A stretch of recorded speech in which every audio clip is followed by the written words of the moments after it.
L'alimentation en électricité de cette métropole futuriste repose sur des solutions ingénieuses.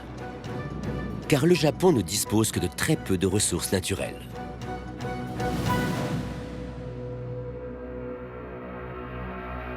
L'essentiel de son énergie provient de centrales nucléaires comme celle-ci, située en périphérie de Tokyo.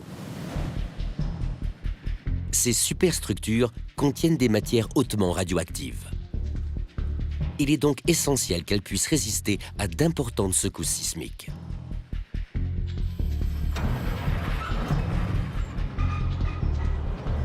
L'ossature des centrales est constituée de murs de béton armé d'1 mètre d'épaisseur. Un caisson de confinement abrite les barres d'uranium radioactif. Les barres chauffent l'eau pour produire de la vapeur, ce qui active une turbine qui convertit l'énergie thermique en électricité. En cas d'urgence, des barres de contrôle plongent dans le combustible pour empêcher le réacteur de surchauffer. Une mesure qui stabilise la centrale, même en cas de secousse sismique.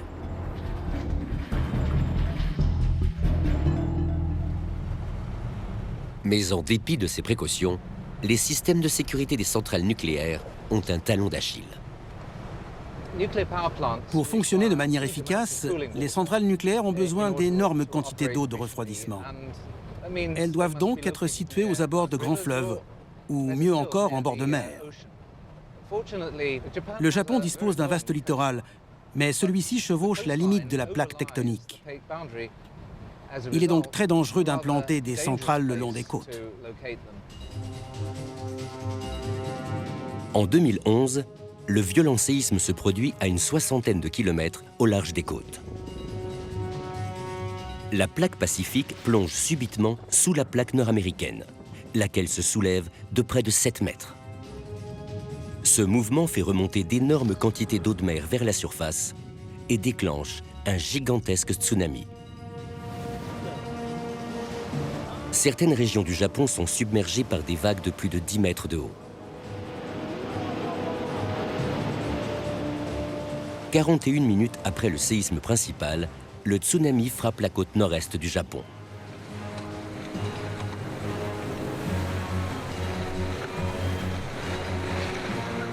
Il engloutit la centrale nucléaire de Fukushima. La catastrophe déclenche des explosions d'hydrogène et la fusion du cœur du réacteur. Aujourd'hui, les ingénieurs s'efforcent de développer de nouvelles sources d'énergie plus sûres pour Tokyo. Paradoxalement, une des solutions utilise la puissance des vagues.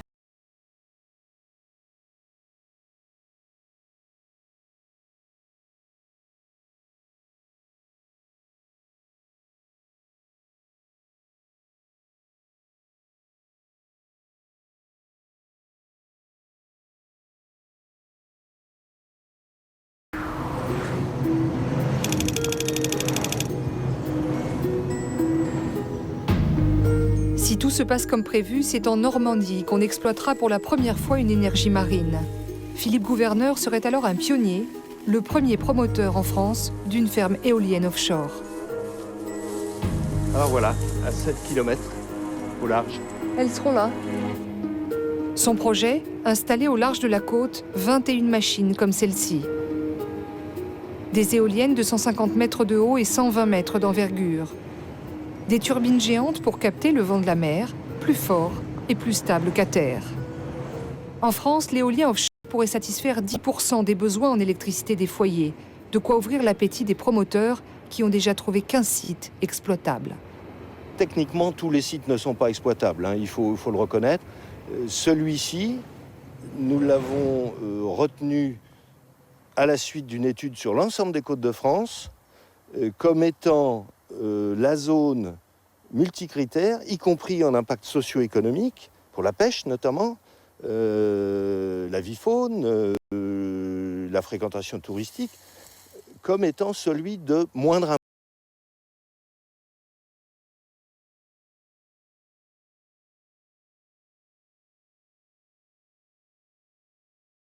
Avec un vieux loup de mer, 40 ans de pêche dans les bottes, Et au fait, tout ce béton, ça abîme la mer, non, Niels?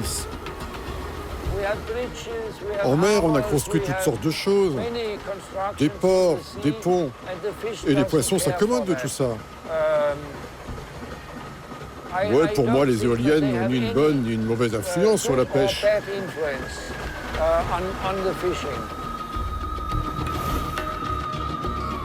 Qu'importe si elles irritent, dérangent ou gâchent la vue, avec elles, Samsø va bien au-delà de son contrat avec la planète. L'île exporte en effet ses kilowatts sur le continent et présente un bilan négatif en dioxyde de carbone. Samsø, autosuffisante et vitrine verte d'un pays qui vise 50% d'énergie produite par le vent d'ici 2020.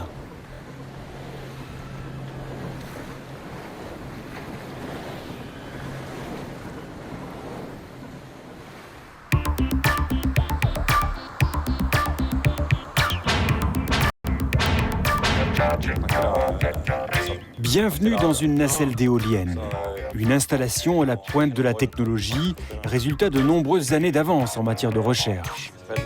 Lorsque les Danois disent non au nucléaire il y a 30 ans, la politique énergétique devient un enjeu national. Le gouvernement se lance alors dans un vaste programme d'énergie renouvelable. Conséquence, la naissance d'un géant, Vestas, qui installe plus d'une éolienne sur 2 en mer et sur la planète. Et si les Danois en sont arrivés là, c'est que leur savoir-faire s'est bien affirmé le long des côtes du pays. Chez nous, le gouvernement est seul décideur quand il s'agit d'implanter un champ d'éoliennes. C'est la politique du guichet unique. Dans d'autres pays, la législation est différente. Si par exemple, un promoteur veut réaliser un projet, il devra obtenir toutes les homologations et les permis nécessaires concernant la faune et la flore. Il devra négocier avec les pêcheurs, avec les autorités portuaires, militaires ou avec l'aviation civile. C'est un procédé très compliqué pour les autres pays européens. Alors qu'au Danemark, si on décide de construire à tel endroit, tout est prêt pour le décollage. Et c'est magnifique.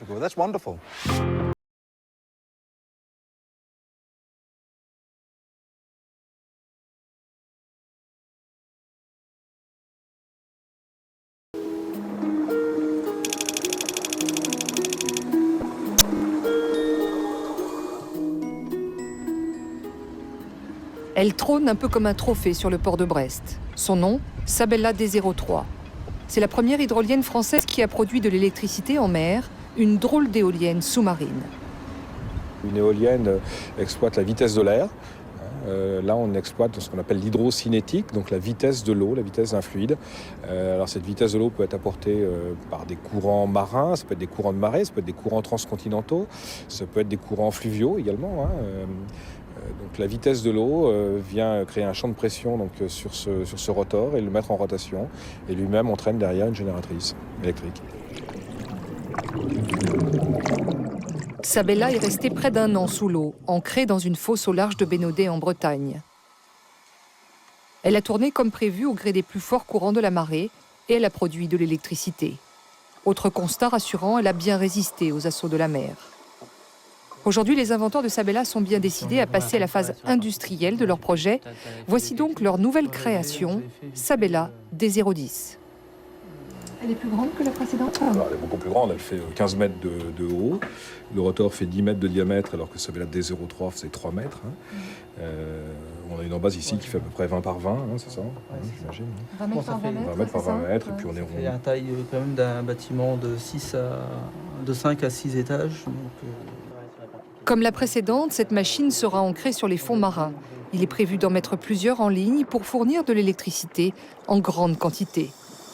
D'après les premières observations, une hydrolienne semble avoir peu d'impact sur son environnement. Mais on est encore loin de tout savoir. Une image épinale qui court, ces machines vont faire des darnes de poisson ou des sushis. Bon, pas du tout. Ça tourne très très lentement. Ces machines vont tourner de l'ordre de 10 tours minute. Donc, c'est pas des mixeurs, pas des mixeurs à poisson, non, pas du tout. On a installé Seagen. C'est la plus grosse hydrolienne en activité dans le monde à ce jour. Inaugurée en 2008 par une société anglaise, Seagen produit 1,2 MW, autant qu'une éolienne.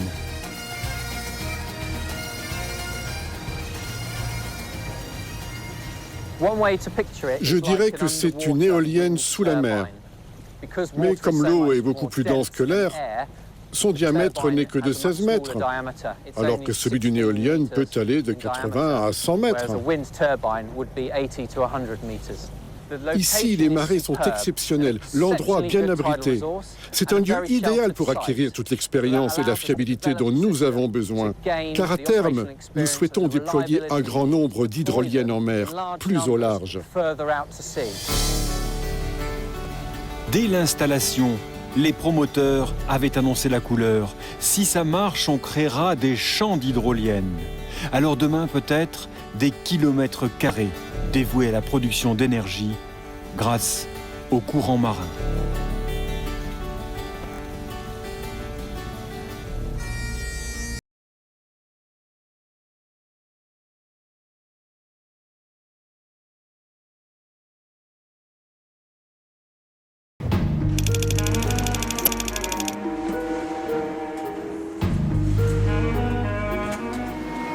SeaRêve est le nom donné au premier projet français de récupération de l'énergie des vagues. Lui n'a pas été testé en mer, mais en bassin. Il a été conçu par cet homme, Alain Clément, chercheur à l'École centrale de Nantes. Dans son laboratoire, lui et son équipe travaillent depuis 30 ans sur l'énergie de la houle. Depuis longtemps déjà, les hommes savent que la puissance des vagues peut être exploitée. Oui, on travaille depuis longtemps là-dessus. On peut citer l'anecdote que le premier brevet sur l'énergie des vagues a été déposé par des Français, les sieurs Girard, Père et Fils, en 1799 à Paris. Donc vous voyez que ça date pas d'hier. Il y a 3 cm d'amplitude. Il y a 3 ans, une maquette de la machine SeaRêve a été testée. Là, on produit 2 watts avec de la houle qui fait 3 cm dans le bassin. C'est un succès. La bouée, même petite, si on met au réel, produit de l'électricité. Si on met au réel, ça veut dire qu'au réel, c'est de la houle qui fait 30 cm. Donc c'est vraiment pas beaucoup, quoi. Quand la mer secoue la bouée, à l'intérieur, ce système lui-même est secoué, et donc la roue se met à faire des oscillations comme ça. Et c'est ces oscillations à l'intérieur de la bouée qu'on utilise pour activer un système qui produit de l'énergie. À taille réelle, SeaRêve doit mesurer 30 mètres de long, la taille d'un chalutier, 15 de haut et peser 1000 tonnes. La machine doit être amarrée en mer par 30 ou 50 mètres de fond et l'électricité produite transportée par un câble sous-marin. En équipant 1 km² de mer, ce qui n'est pas si grand, on doit pouvoir en moyenne alimenter entre 7 et 8 000 foyers français. Pour produire de l'électricité en grande quantité, il faudrait implanter des fermes houlomotrices au large des côtes françaises, mais on en est encore loin. SeaRêve n'est aujourd'hui qu'une maquette. Le laboratoire n'a pas assez d'argent pour développer un prototype grandeur.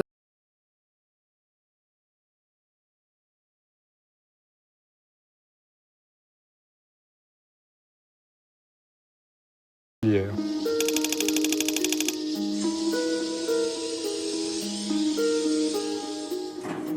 Ici, on a dépassé le stade de l'expérience de laboratoire.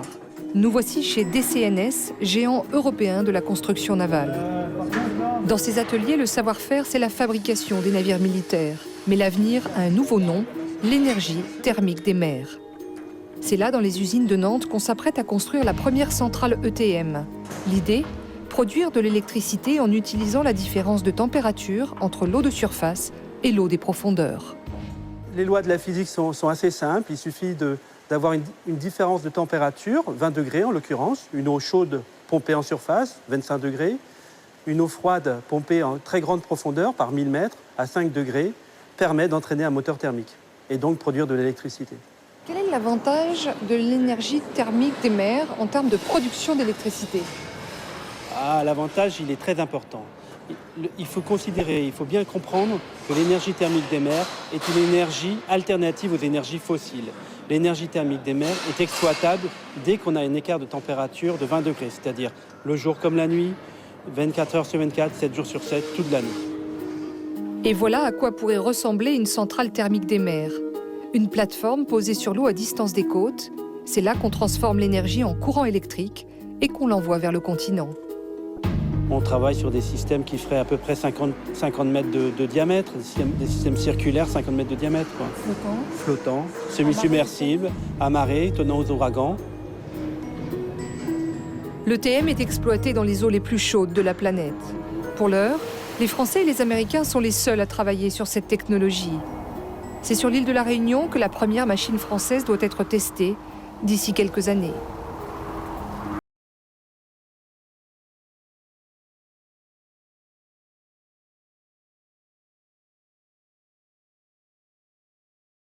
Vers ce grand serpent rouge aperçu en mer il y a peu.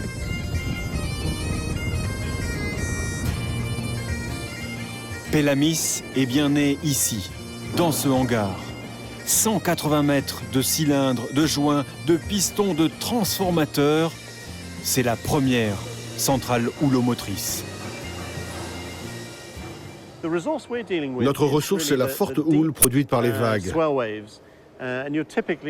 On se base sur l'idée qu'entre deux vagues, la distance moyenne est de 80 à 150 mètres. Et le temps écoulé est entre 8 à 15 secondes. Donc la source d'énergie, c'est à la fois la puissance et la lenteur de cette vague. Et imaginez la machine qui se soulève ainsi. 1, 2, 3, 4, jusqu'à 10 secondes, puis qui retombe. Il y a beaucoup de force et de la lenteur. Et tout ça se passe très lentement. Et voilà pourquoi l'hydraulique convient parfaitement à cette façon de produire de l'énergie. La première version de Pélamis a produit de l'électricité pour 500 foyers. C'était un début. À l'origine, il a fallu un brin d'audace pour croire à ce serpent de mer. Un brin d'audace, mais aussi un coup de pouce du gouvernement. Nous avons décidé de créer notre société lorsqu'en 1998, on a annoncé que toute forme d'électricité produite par les vagues en Écosse serait rachetée à prix subventionné. Et ça, c'était le premier signal d'encouragement politique. Les premiers Pélamis ont vécu au Portugal. Le dernier né, Pélamis 5, semble promis un bel avenir entre les mains de E.ON, un géant allemand spécialisé